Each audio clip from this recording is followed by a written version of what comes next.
More than 433,000. That is the number of COVID-19 cases that we have reported in Louisiana since the start of the pandemic. Right now, 532 patients currently being treated for the virus in hospitals across the state.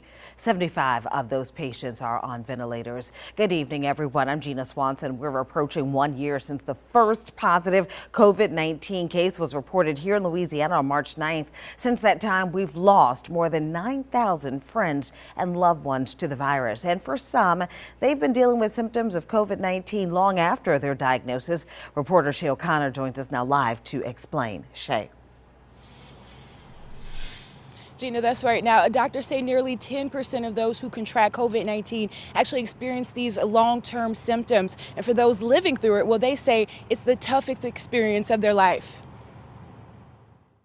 I went into organ failure. I had double pneumonia.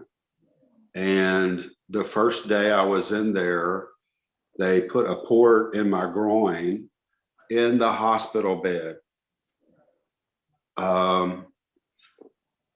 And they started dialysis. Clayton Strong says he was diagnosed with COVID-19 way back in April of 2020. He was hospitalized for weeks, even spending some of his time in ICU. I was not incubated. They thankfully did the CPAP, oxygen or whatever, to force the oxygen in my lungs. And I think that's what initially saved my life. Nearly a year later, Strong is a long hauler, still experiencing effects from the virus, like memory loss, body aches, and fatigue. I was on oxygen for like 2 months. I was off of work for 3.5 months.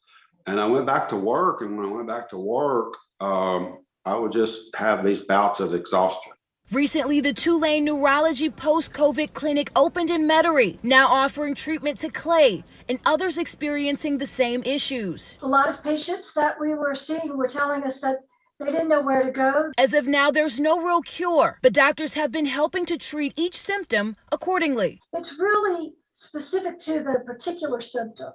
So say if someone is reporting fatigue, then we try to really understand what's that coming from. Are there medicines that are contributing? Are there sleep issues that are contributing? Still, doctors are hopeful and patients are too. Clay had a message for other long haulers who may think they're alone. Well, Sugar, reach out. Tell people how you're feeling.